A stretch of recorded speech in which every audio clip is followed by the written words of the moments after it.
عزیزانو د عرفې د ورځې ډېر زیات نومونه دي، په ډېرو نومونو باندې نامداره شوې ده.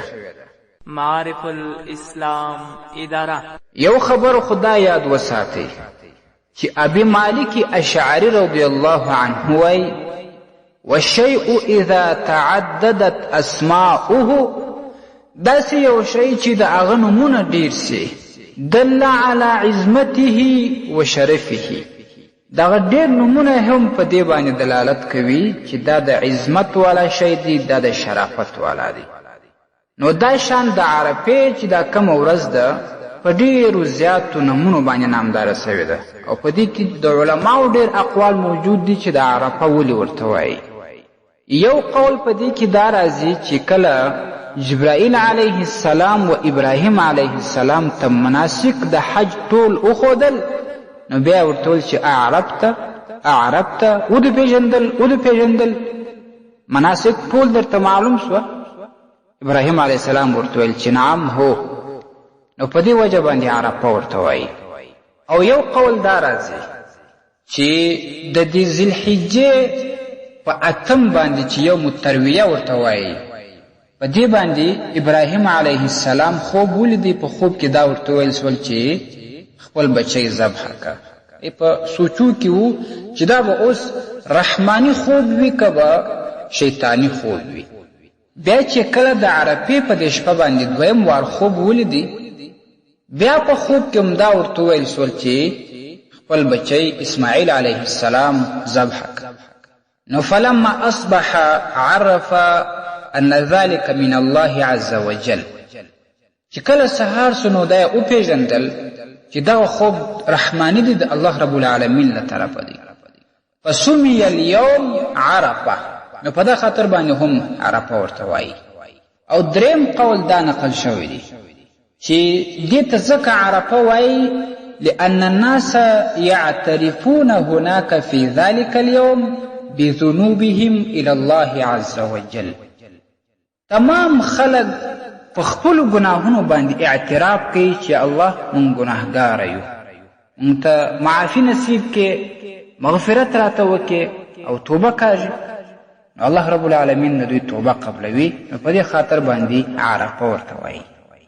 او دا شان عمر رضی الله عنه وایي چې د عرفې ته یوم التمام هم ویل شوي دي، لأن الله عز وجل اکمل فيه الدین، په دې خاطر باندې چې الله رب العالمین په دې کې خپل دین تکمیل کوي، پوره کوي. واتم فيه النعمة على المؤمنین، پر مؤمنانو باندې د اسلام چې کوم نعمت هغه تام کوي، پوره کوي. په دې باندې یوم التمام هم د عرفې ته ویل شوي دي.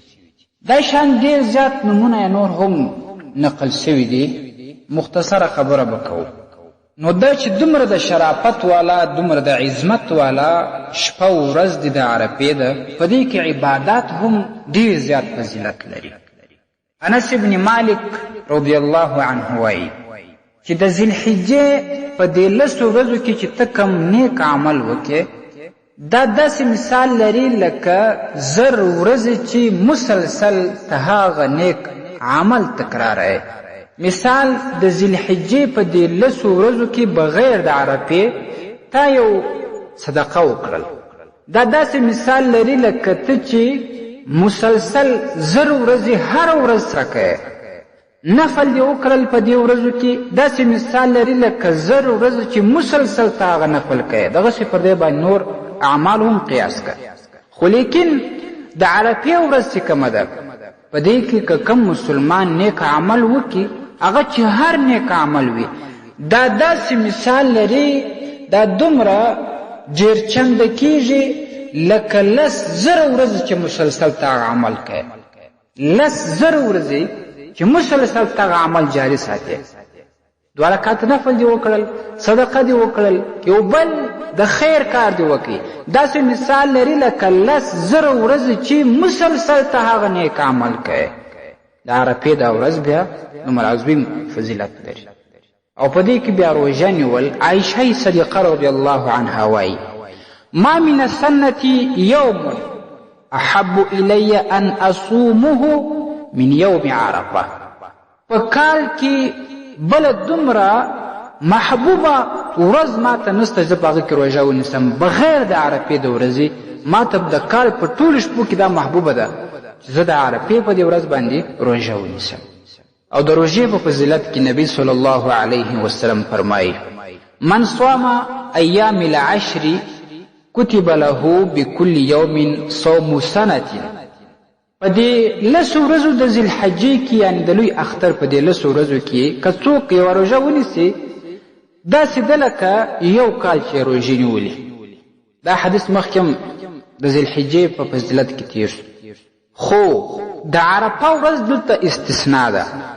نبی صلی الله علیه وسلم بیا وایي چې که چا د عرفې په ورځ ونیول من صام یوم عرفه کتب له صوم سنتین هغه ته به د 2 کاله روژو نیولو ثواب ولیکل شي. لکه 2 کاله چې مسلسل روژې نیولې وي نفلي روژې دومره عظیم فضیلت به ورته ولیکل شي. او بل په دې روژه باندې الله رب العالمین د خپل بنده د 2 کاله ګناهونو معافي کوي، مغفرت کوي. په صحیح مسلم کې حدیث راځي نبی صلی الله علیه وسلم فرمایي صیام یوم عرفه د عرفې د ورځې روژه نیول انی احتسب علی الله زه امید لرم خپل الله رب العالمین ته ان یکفر السنة التي بعده والسنة التي قبله چې دا د عرفې د ورځې روژه به کفاره سي د انسان د 2 کالو ګناهونو. یو وروستنی کال چې دا وروسته را روان کال دی، یو د مخکینی کال د ګناهونو به دا کفاره سي د صغیره ګناهونو. خو دا روژه د هغه چا لپاره مستحب ده چې هغه د عرفات پر غونډۍ باندې حاضر نه وي، او د کم چا چې حاضري وي څوک د عرفات پر غونډۍ باندې وي د هغو دپاره بیا دا روژه نه ده مستحب. وجه دا ده چې هلته دوی بیا کهاله کېږي، ستړي کېږي، بدنونه یې سست وي، دعاګانې عبادات نشي کولی نور. نو په دې خاطر باندې چې دوی قوت پیدا کړي پر دعاګانو باندې نو هلته و دوی ته روژه نیول نه دي مستحب. او د دې عرفات په ورځ باندې چې نبی صلی الله علیه وسلم کومه دعا کړې ده او کومه دعا چې د نبی صلی الله علیه وسلم مخکې نور انبیاو علیهم السلام کړې ده هغه هم حدیثو کې راځي. نبی صلی الله علیه وسلم فرمایي په ترمذی شریف کې دا حدیث راځي خیر الدعاء دعاء یوم عرفه. خیر د دعا هغه د عرفې د ورځې دعا ده. وخیر ما قلت انا والنبیون من قبلی. او په دعاګانو کې خیر دعا هغه ده چې ما او زما څخه مخکې نورو انبیاو علیهم السلام کړې ده. هغه دعا ده لا اله الا الله وحده لا شريك له له الملك وله الحمد وهو على كل شيء قدير. دغه دعا نبی صلی الله علیه وسلم هم کول او د نبی صلی الله علیه وسلم څخه مخکې نور انبیاء علیهم السلام هم کړی ده. دلته یو سوال دا کیږي چې دا خو دعا نه ده بلکې دا ثنا ده د الله رب العالمین صفت کول دي. نو د هغې جواب کې یو حدیث راځي چې نبی صلی الله علیه وسلم فرمایي چې الله رب العالمین وایي اذا شغل عبدي بذکری عن مسئلتي چې کله زما یو بنده زما په ذکر باندې خپل ځان مشغوله کې د دعا څخه دعا نه کوي بلکې زما ذکر کوي اعطیته افضل ما اعطي السائلین نو زه دته داسې څه ورکوم دومره فضیلت والا شی ورکوم چې هغه به بالا وي بهتره به وي غوره به وي تر هغه چې کم څوک یې غواړي کم څوک یې سوال کوي. د دعاو والا څخه به زه دته بهترین څه ورکم غوره شی به ورکم. خو نبی صلی الله علیه وسلم خپله او یا بعضې صحابه کرامو به دغه ثنا وویل لکه دا مخکې الفاظ چې ما درته ذکر کړه. د دې څخه وروسته به بیا مختلفې دعاګانې دوی کولې. اوس هم چې دغه ثنا لا اله الا الله وحده لا شريك له له الملك وله الحمد وهو على كل شيء قدير. دا څوک وایي دې څخه وروسته دې بیا د خپل ځان دپاره د خپل اهل لپاره د خپلې کورنۍ لپاره بچیانو دپاره د عامو مسلمانانو دپاره دعاګانې وغواړي، د هدایت دعا، د مغفرت دعا، د رزق حلال دعا، د شفا دعا، د حاجاتو پوره کېدلو دعا، د مشکلاتو د پورته کېدلو دعا.